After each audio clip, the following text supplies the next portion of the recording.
La chronique éducation canine avec Michel Lacasse, une présentation de l'animalerie Jocazo du 236 Notre-Dame-Maniwaki, où l'on retrouve des produits de qualité qui combleront vos animaux de compagnie. 449-1738. Dans l'émission Anne le matin, Anne-Étienne vous présente maintenant sa chronique du jour.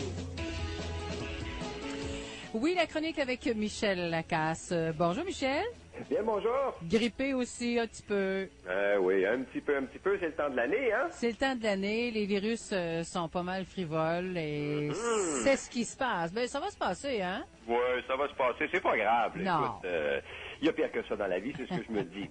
Michel, un sujet intéressant qui va sûrement intéresser plein de monde parce qu'on a des pitous puis des fois on doit se déplacer, les emmener dans la voiture, mais il y a des chiens qui, oh boy, ils aiment pas ça du tout, la promenade en voiture. Absolument, on parle de ça aujourd'hui, des chiens qui n'aiment pas du tout les balades et qui démontrent des signes d'anxiété, des signes de peur à l'intérieur de l'auto ou avant de monter. C'est le cas quand même de plusieurs chiens et je te dirais qu'habituellement, le chien va halter, va être agité, va trembler, va japper, va carrément être malade, hein? On voit souvent ça. Bref, le chien va démontrer un inconfort et souvent, on fait ce qu'il ne faut pas faire. On arrête carrément de faire des promenades en voiture et on laisse Pitou à la maison ou en garderie, ce qui n'est pas la solution parce qu'on ne règle absolument rien. Okay. Les causes. Pourquoi le chien est comme ça? Ça, là, c'est une question qui m'est souvent posée. Il y a des dizaines de raisons, Anne. J'en donne quelques-unes. On n'a pas habitué le chien alors qu'il était jeune à l'auto. Il y a aussi les sons, les vibrations, hein, les mouvements rapides. Il y en a aussi des chiens qui peuvent ne pas aimer se retrouver dans de petits espaces parce que là, ils sont privés du réflexe de défense de fuir et il y en a d'autres aussi qui n'aiment pas la voiture par association. Et ce que je veux dire par là, c'est que si les seules promenades ont été que pour aller chez le vétérinaire et que le chien aime pas le vétérinaire, il y a des chances qu'il associe la voiture à du négatif. Ah oui, il est si vite que ça, là. Non, si vite que ça, oui. Oui, OK. Ça, c'est pour les chiens qui sont pas allés ailleurs que chez le vétérinaire. Alors, Parfait. comme tu peux voir, il y a quand même plusieurs causes au problème et il y a aussi plusieurs façons de régler. Si on prend le dernier exemple, celui du chien du vétérinaire, là, c'est simple. On va s'organiser pour faire plein de balades en allant ailleurs qu'à la clinique ou à l'hôpital, parce que c'est le seul endroit où le chien est allé en auto. Pour un certain temps, on peut très bien faire une promenade par jour et aller, je sais pas moi, au parc. Bon, ça c'est positif. On peut aussi aller chez des amis qui donnent des gâteries. Ça aussi c'est positif. Aller à l'animalerie pour un nouveau jouet, un nouvel os. Bref, si on fait ça pendant quelques semaines, on aura fait plusieurs sorties et le chien va probablement réagir de façon très différente et se dire qu'en bout de ligne, que les promenades amènent quelque chose de positif et que voiture n'égale pas automatiquement vétérinaire, que c'est agréable. Associer donc la voiture au plaisir. Absolument. Pour les autres chiens, il y a aussi la désensibilisation graduelle qui fonctionne à merveille. La seule chose, c'est qu'il faut le faire, aller au rythme du chien, comme je l'ai déjà dit, et s'en tenir à de courtes séances. On va souvent commencer à l'extérieur, par exemple, à 20 pieds de l'auto.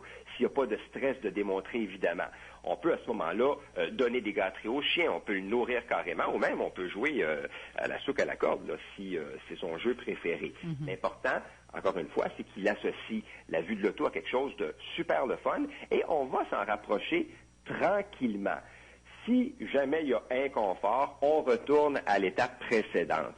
Il est important de commencer à l'extérieur parce qu'on veut que le chien soit calme lorsqu'on l'installe sur la banquette avec sa petite ceinture et ce n'est pas un petit détail, ce n'est pas un détail anodin, c'est ce qui va faire en sorte que la désensibilisation va être un succès.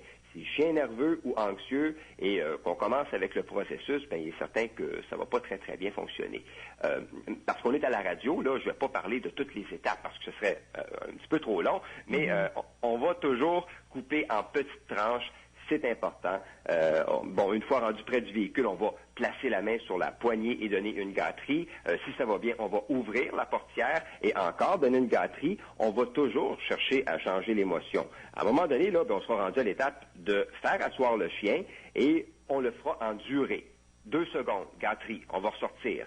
10 secondes, gâterie et ainsi de suite. On va travailler de la même façon lorsqu'on va démarrer l'auto parce qu'il y a du bruit. Ça peut sembler fastidieux, là, mais ça se fait quand même relativement bien. D'ailleurs, pour les intéressés, je vais mettre sur ta page Facebook, si tu me le permets, oui, les étapes que propose Karen Pryor, la reine du clicker, pour désensibiliser un chien aux balades en auto. Tout est là. C'est en anglais, mais les gens vont pouvoir traduire quand même. C'est bien entendu là une chose à faire. Et une fois que c'est presque réglé, ben on fait pas la distance Maniwaki-Montréal d'un seul coup. Là, c'est beaucoup trop. Oui, Hein? On oui. va plutôt opter pour de petites balades au début, tout en augmentant la durée. Il y a aussi autre chose dont je veux parler, les chiens qui sont malades en voiture. Oui.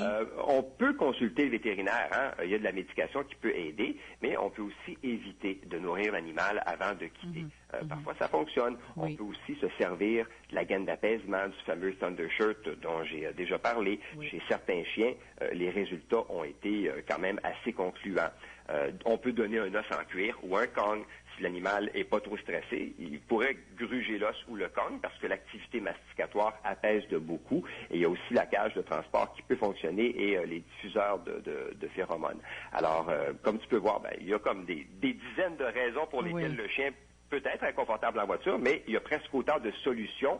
L'important, c'est d'y aller tranquillement et de toujours changer l'émotion. C'est pour ça qu'on se sert de gâterie ou à la limite d'un jouet qui lui plaît particulièrement. C'est ça. Moi, je suis chanceux. J'ai 2 chiens, puis mes 2 chiens adorent la voiture. En embarquant dans la voiture, assis sur le siège avant, puis tous les 2 se mettent à dormir. Ah, ben, c'est ça va bien. Bien habitué. Oui. OK, Michel. Hey, merci. Puis tu vas mettre sur ma page Facebook là, différentes choses je vais à faire. mettre ça dans le courant de la journée, absolument, pour les gens qui sont intéressés. OK, ben soigne ta grippe, puis à la semaine prochaine. À la semaine prochaine. Merci, bye. Bye-bye. La chronique éducation canine avec Michel Lacasse vous a été présentée par l'animalerie Jocazo 236 Notre-Dame-Maniwaki, où l'on retrouve des produits de qualité qui combleront vos animaux de compagnie. 449-1738. À CAGA FM, vous écoutez Anétier jusqu'à midi.